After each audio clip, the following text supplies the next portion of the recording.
So what is your, just going back to the weight loss issue, what is your vision for humanity, that for all the people that are suffering from being overweight?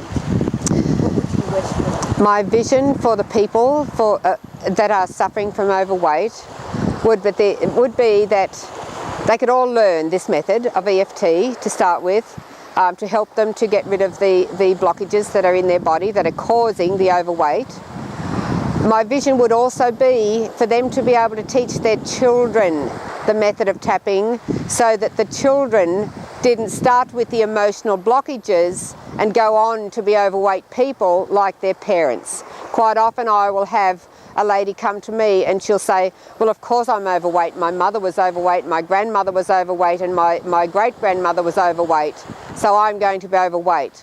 But I can tell you now, it doesn't have to be a hereditary thing. It isn't a hereditary thing. It's purely that you've been taught by your mother and your grandmother to live with the emotional blockages that they have had in their lives, and to create more emotional blockages by the way that you've been brought up.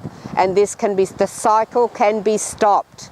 EFT can stop the cycle of what you think has to be the norm, the way that you've been taught it has to be, to changing it to how it can be for you. And you can have a whole new life. You can have an emotional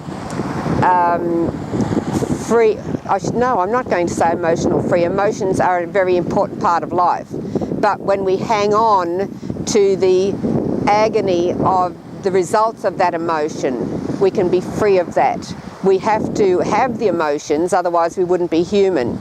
But when they cause a blockage in our energy system and cause a disturbance in our energy system, then they become an enemy to us, and then that's when we start to have things going wrong with our body. So the EFT is not going to remove the emotions, but it's going to remove the blockages that those negative emotions have caused.